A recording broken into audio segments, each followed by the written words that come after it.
Mystic Moon, bienvenue dans l'espace sacré. Bonjour à toutes et à tous et bienvenue sur Mystic Moon, l'espace sacré. Aujourd'hui je vous retrouve pour poursuivre une première vidéo que j'avais réalisée qui s'appelle Sorcière en Laponie. Je vous mettrai le lien de cette vidéo dans la description juste en dessous.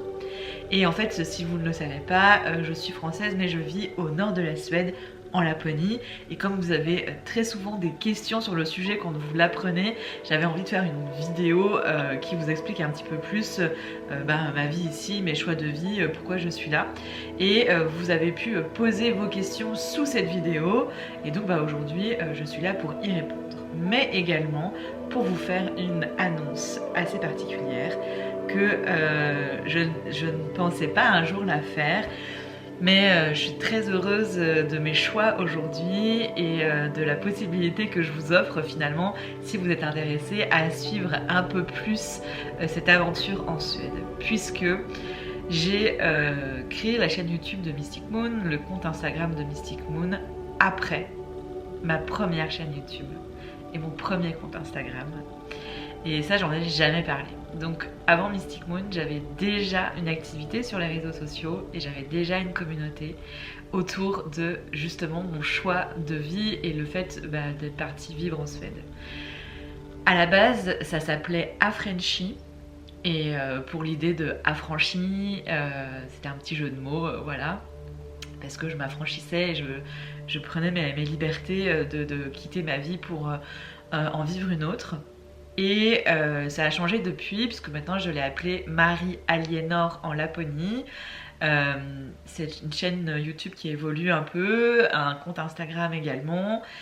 Et j'ai décidé de le partager publiquement aujourd'hui avec ma communauté sur Mystic Moon, ce que je n'avais jamais fait. Alors il y a déjà des personnes qui en fait me connaissent depuis cette autre chaîne YouTube et qui est venue du coup par la suite sur Mystic Moon, ou des personnes qui sont tombées par hasard sur mes vidéos de cette autre chaîne. Donc il y a quelques personnes qui connaissent cette double vie, cette double identité si je peux dire. Et mais bon voilà, c'est pas la grande majorité, loin de là. Et en fait je conservais cette partie-là manière privée, intime. Je savais pas comment faire vivre tous ces sujets. J'ai beaucoup longtemps hésité à un moment donné à arrêter cette autre chaîne, puisque du coup ce que vous ne savez pas ici, c'est que quand vous vous dites ah ouais, Marie elle poste une vidéo par semaine, et c'est le cas depuis 3 ans maintenant sur Mystic Moon, où ça arrive que je poste pas toutes les semaines, mais c'est quand même la grande majorité du temps le cas, je poste une vidéo par semaine. Et bien pendant 3 ans, en même temps, en parallèle, je postais aussi une vidéo par semaine sur Affranchi. Sauf qu'au bout d'un moment, je n'y arrivais plus et donc j'ai arrêté de faire des vidéos sur cette autre chaîne. Et puis je me suis posé la question, est-ce que j'arrête complètement cette chaîne? Qu'est-ce que je dis à cette communauté? Comment j'avance? Est-ce que finalement je bascule pas toutes mes vidéos sur la Suède sur Mystic Moon et puis voilà. Mais en fait, je me suis rendu compte que cette autre chaîne, et je vous mets tout en description sous la vidéo, si vous voulez découvrir l'autre chaîne YouTube, cet autre compte Instagram, me suivre aussi dans cette aventure.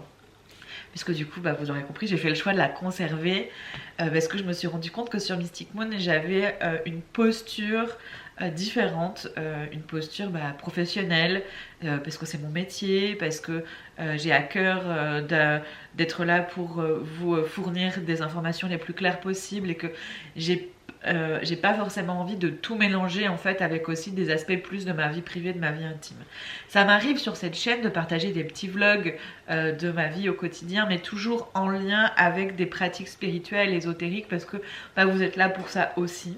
Après, je sais qu'il y a des personnes qui sont là pas juste pour avoir des informations sur la magie ou la sorcellerie, mais plus globalement parce qu'ils apprécient ma personnalité, mon énergie, et qu'ils ont envie de me suivre et de me soutenir. Et c'est pour ça que j'ai décidé de vous partager, de vous faire découvrir cette autre partie de moi qui est beaucoup plus intimiste, beaucoup plus privée, de l'ordre de ma vie en Suède. C'est aussi une chaîne YouTube où j'explique beaucoup de choses. Toutes mes premières vidéos sont des vidéos d'aide pour s'installer en Suède. Et en fait, j'ai beaucoup de questions de personnes sur Mystic Moon qui me demandent régulièrement comment t'as fait ça, comment ça s'est passé pour toi. Et je peux pas répondre individuellement à chaque personne qui a des besoins, même sur le sujet de l'expatriation, de l'immigration en Suède, c'est pas possible, j'ai pas les moyens de temps pour faire ça. Et donc, je pense qu'aussi c'est une bonne occasion de vous fournir toutes ces informations si vous êtes intéressé pour vous installer en Suède. Là, j'explique tout, le logement, le travail, l'administratif à gérer, enfin voilà, j'explique énormément de choses. Je parle aussi des aspects plus culturels et puis je partage aussi un peu plus de ma vie à moi, de mon quotidien ici. Et c'est ce que je vais continuer de faire. Donc c'est très étrange pour moi. J'en ai déjà parlé en live sur Twitch. Si vous ne le savez pas, je suis en live tous les lundis à 19h30 sur ma chaîne Twitch. Il y a aussi le lien dans la description sous la vidéo. Et c'est une petite communauté Mystic Moon. C'est la communauté Mystic Moon en version miniature, vraiment de personnes avec qui on a créé ce petit groupe qui est super cool. Donc n'hésitez pas à nous rejoindre. Et je leur ai déjà annoncé du coup, je leur ai déjà dévoilé cet aspect de moi et de ce que je partage. Donc je vous le dévoile aussi aujourd'hui. Et voilà, je suis juste pleine d'émotions. Et parce que c'est vraiment une partie de moi que j'accepte de dévoiler et que j'accepte de vous montrer d'autres aspects de ma personnalité, de ma vie, de mon évolution aussi, parce qu'il y a des vidéos qui datent d'il y a longtemps où je me trouve toute jeune alors que c'était il y a que 3 ans et j'ai aussi beaucoup évolué et voilà, c'est vraiment une partie de ma vie que je partage aujourd'hui, donc c'est pas rien.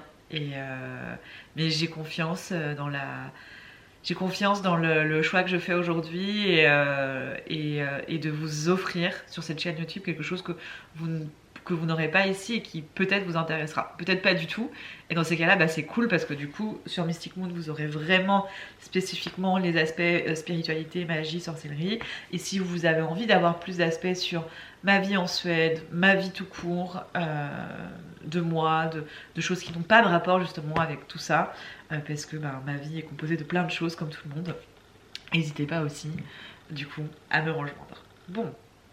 Ça fait longtemps que je parle là. Oh là là, il faut que je garde du temps pour répondre aux questions. Donc je vais essayer de répondre assez rapidement aux questions que vous m'avez posées quand même sous cette vidéo.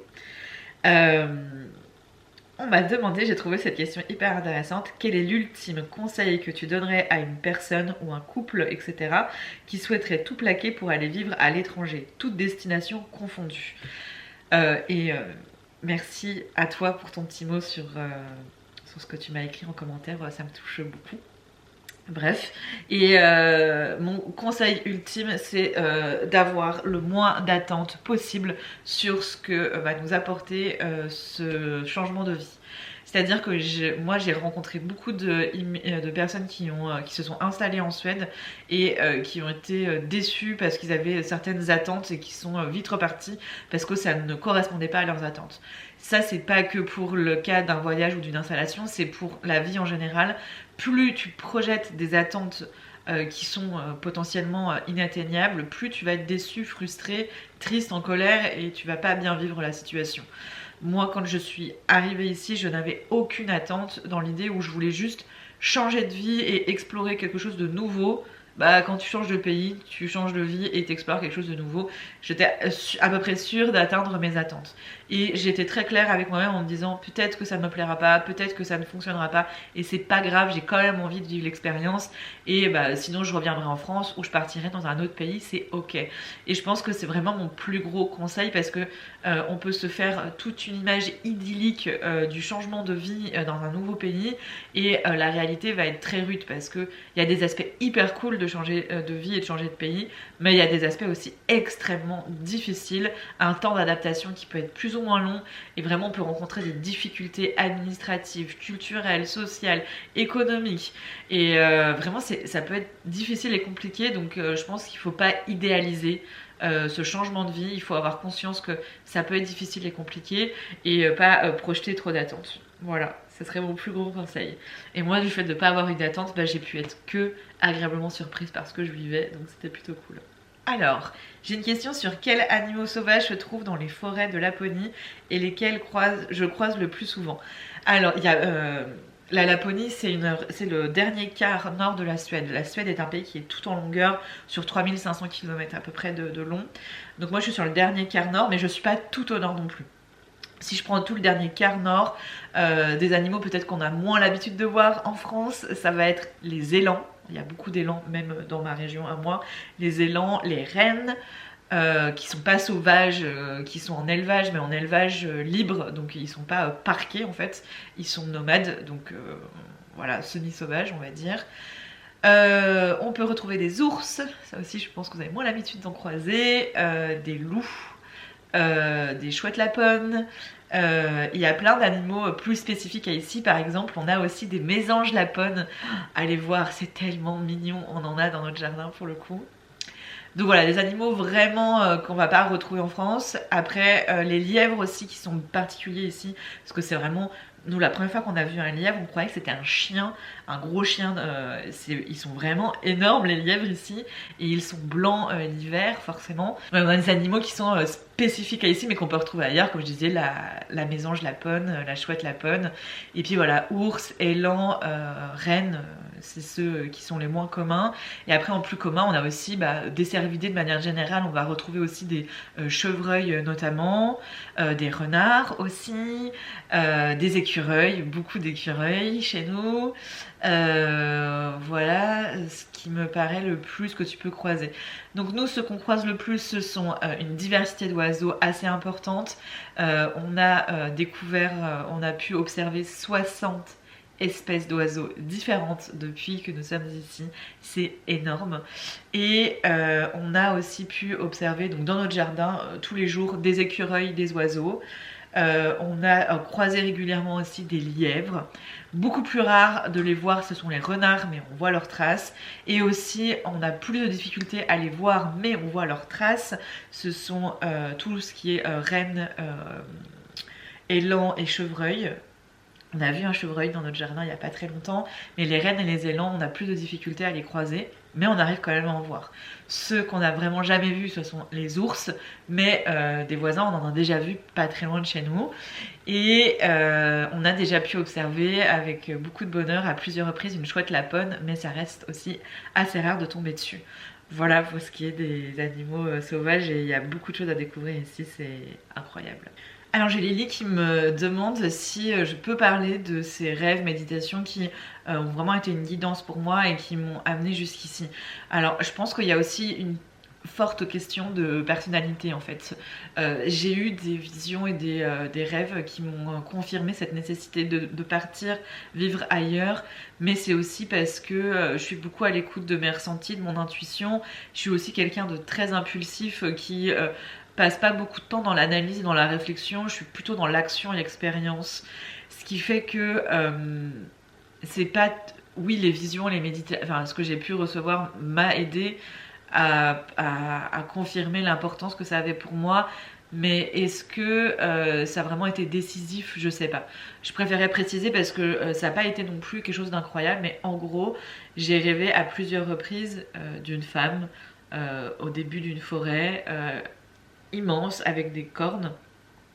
C'est quelque chose qui est très présent chez moi. Si j'ai déjà pu en parler avec des groupes un peu plus restreints, dans des accompagnements, des échanges autour de la pratique, mais je suis régulièrement appelée par des divinités cornues type Danu et Cernunnos, et j'ai d'ailleurs un tatouage d'une divinité cornue dans le dos avant même d'aller vers ces pratiques, et donc de retrouver encore cette femme à cornes, à bois pardon, exactement, qui m'ouvre cette boîte dans cette forêt, ça m'a beaucoup parlé, et voilà, il y a vraiment eu cet appel.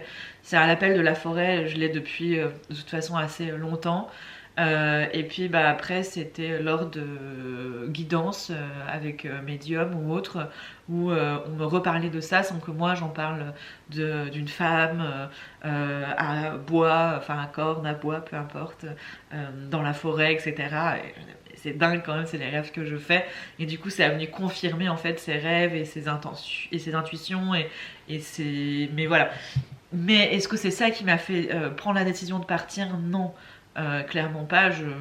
Je pense que plein de personnes auraient pu avoir ces rêves et ne pas bouger, quoi. Donc c'est aussi et surtout, je pense, une question de personnalité, d'envie, de choix.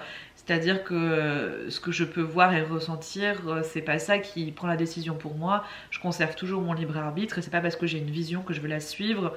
C'est juste que ça peut être un détail supplémentaire, un élément qui pèse dans la balance dans les choix que je peux prendre. On me demandait si je connaissais des personnes qui avaient le même centre d'intérêt que moi en Suède ou qui avaient le même type d'activité. Non. Alors j'ai eu la chance d'être formée en soins énergétiques en Suède quand je vivais au sud-ouest de la Suède. J'en parle notamment dans un vlog sur mon autre chaîne. C'était assez incroyable comme période de ma vie. J'ai fait 300 heures de formation avec cette personne chez elle, enfin, c'était très particulier. Ensuite, j'ai eu l'occasion de rencontrer à distance, donc je n'ai jamais rencontré de visu, des groupes Asatru, donc de croyants de paganisme nordique et de pratiquants de rites païens nordiques qui m'ont donné accès à des enseignements d'initiation à la dévotion à Freya notamment, mais voilà, de personnes qui sont dans le même rapport que moi au cycle des saisons, au cycle de la lune, etc. Non, en fait, je ne connais personne qui pratique de cette manière-là ici. Peut-être que j'en croiserai un jour, mais je suis quand même dans un lieu assez isolé, donc je serais assez surprise de croiser quelqu'un qui fait ça. Mais voilà, ça ne m'empêche pas de pratiquer quand je rentre en France, avec les gens qui viennent chez moi en Suède, à distance, avec tout ce que j'organise en ligne, et j'arrive quand même à m'épanouir dans ma pratique, quoi. Et je vais répondre à une dernière question pour clôturer cette vidéo. C'était comment ma spiritualité, mon intuition a évolué dans cet environnement magique. J'ai trouvé cette question hyper intéressante. Ça s'est tellement développé depuis que je suis ici, tout simplement parce que je vis dans un environnement qui laisse la place à ça. Dans l'idée que c'est tellement plus simple de se sentir connecté au grand tout quand tu es au milieu de la forêt avec ses arbres immenses plutôt qu'au milieu d'une ville, quoi, c'est évident. Donc ça, c'est pas propre à la Suède, c'est à partir du moment où je pense que tu es au cœur de la nature, tu as une connexion à ce qui t'entoure qui est très différent et qui apporte beaucoup à l'âme en termes d'apaisement, de bien-être, mais aussi d'énergie, de puissance, de pouvoir. Il y a quelque chose ici par contre qui est particulièrement sauvage, je sais pas si c'est le bon terme, mais peut-être que vous arriverez à me comprendre quand même, dans le sens où en France, quand tu vas en forêt, quand tu vas dans des lieux de nature, et c'est quand même la majorité du temps aujourd'hui hyper aménagé, quoi. Tu vas avoir beaucoup d'aménagements où tu vas retrouver des chemins, où tu vas retrouver des tables de pique-nique, où tu vas retrouver plein de trucs en fait où c'est assez aménagé aujourd'hui, même les lieux de nature, là où ici il y a rien parfois sur des dizaines et des dizaines de kilomètres, quand tu peux faire 50 kilomètres sans croiser une seule maison, sans croiser une seule station essence ou magasin alimentaire ou quoi que ce soit, donc des fois il faut bien prévoir aussi. Donc il y a vraiment ce truc de un peu beaucoup seul au monde où il y a un peu rien qui t'entoure et voilà, il y a certains lieux de nature qui sont incroyables et qui fait que je trouve que tu as accès à une énergie et une puissance que j'ai jamais ressentie ailleurs. Donc ça, forcément, ça m'a beaucoup nourri dans le temps. Et puis, je dirais aussi que c'est par rapport à la météo et aux saisons ici qui sont extrêmes et qui font que tu vis de manière intense les cycles. Et quand, comme moi, tu as une pratique qui est reliée au cycle, forcément, ça va développer des choses puisque l'été, j'ai pas de nuit pendant plusieurs semaines, l'hiver, j'ai pas de jour pendant plusieurs semaines. Donc, si vous voulez, les longues nuits d'hiver, moi, ça porte bien son nom et les grands jours d'été aussi. Donc, je suis vraiment dans des extrêmes avec des très grands froids, avec aussi toute cette diversité liée à la neige et autres. Enfin bref, c'est hyper intense ici, la vie de manière générale et du coup dans ma pratique aussi. Et je suis aussi forcément beaucoup plus attentive à mon environnement qu'avant parce que je le découvre complètement. Là où en France, c'était un peu un acquis mon environnement. Là, je découvre des choses. Je parlais de la faune en Laponie, mais il y a la flore aussi. Je découvre des orchidées qui n'existent pas ailleurs. Je découvre le saule lapon qui n'existe pas ailleurs. Il porte bien son nom. Et il y a toute une vie végétale, animale, qui forcément m'intéresse, et puis tout l'aspect aussi folklorique, culturel, traditionnel, religieuse, païenne ici, qui est aussi très riche, très intéressante, et de laquelle j'apprends avec beaucoup d'humilité, et je vous en parle pas vraiment parce que c'est pas à moi d'en parler, je pense. Je suis pas la bonne personne pour ça, mais en tout cas ça m'enrichit aussi beaucoup. Voilà, j'ai été ravie de répondre, j'espère, à un maximum de questions. Et si vous avez des questions plus spécifiques sur la Suède, dans l'idée de s'organiser pour vivre ici ou autre, sur cette autre chaîne, vous y trouverez plein de conseils.